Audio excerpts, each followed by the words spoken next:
Let's talk about the internet today. It's something you use every day, but do you know how it all began? I use it all the time, but honestly, I never really thought about how it started. So, how was it born? Well, the internet's origins date back to the 1960s. It started as a project by the U.S. Department of Defense called ARPANET. Back then, they wanted to create a communication system that wouldn't be destroyed if one part was knocked out, especially during the Cold War. Wait, so the internet was basically born out of fear of war? You could say that. ARPANET allowed different computers to communicate with each other, using a system called packet switching, where data was broken down into smaller packets and sent across different routes to avoid disruption. Packet switching. You mean data doesn't travel in one big chunk but in little pieces? Exactly. That way, if one piece doesn't make it, the rest can still arrive safely. It's like sending a message in separate envelopes, and if one gets lost, you still have most of the message. That's clever. But how did we go from ARPANET to, well, Google and TikTok? That's where it gets interesting. By the 1980s, more universities and institutions connected to ARPANET. Then, in 1983, something called TCP/IP became the standard communication protocol. That's like giving the internet a universal language so different systems could talk to each other easily. So, TCP/IP is like the internet's common language. But why did it take so long for regular people like us to get access? Good question. In the early days, it was mostly scientists and researchers using it. But in the late 1980s and early 1990s, the invention of the World Wide Web by Tim Berners-Lee changed everything. He created a way to link different documents using hypertext, those clickable links we see today.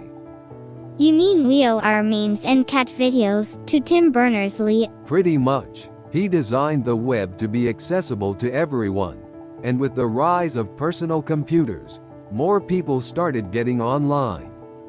By the mid-90s, commercial use of the internet exploded, and companies like AOL helped bring the internet into people's homes. That's so wild. But why did the internet grow so fast?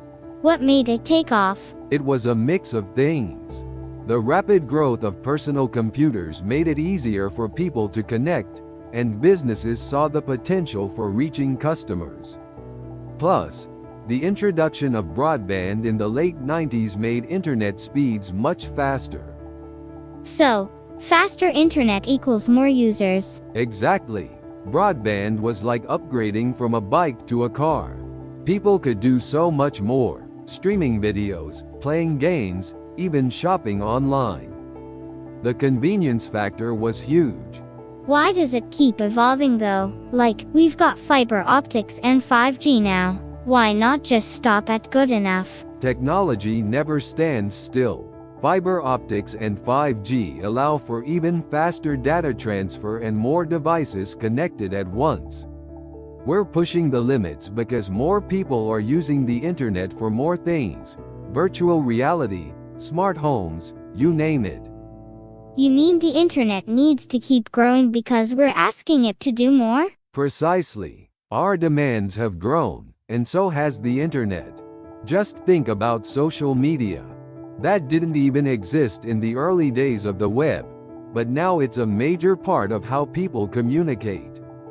Speaking of social media, how did that become such a big thing? Social media really took off in the 2000s, with platforms like MySpace and Facebook leading the way. They allowed people to connect with friends, share their lives, and form communities online. Now, it's part of our daily lives. But isn't there a downside to being so connected all the time? Absolutely. While the internet has brought people together, it also comes with issues like misinformation, cyberbullying, and privacy concerns.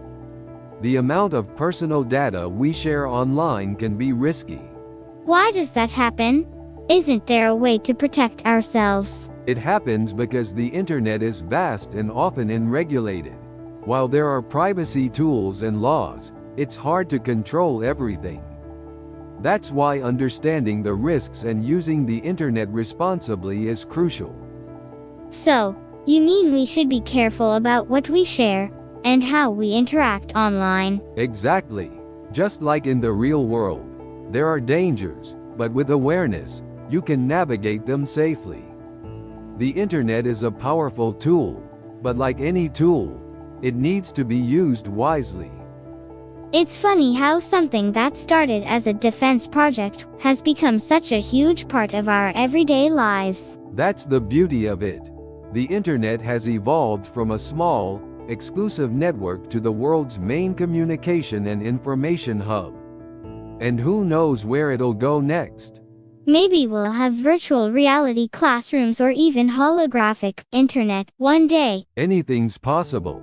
The internet continues to evolve, and we're just along for the ride.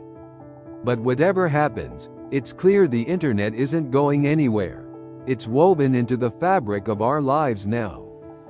So, in the end, the internet is just like us, constantly growing and changing. You got it. The internet is humanity's greatest experiment in connection, and it's up to us to shape it for the future.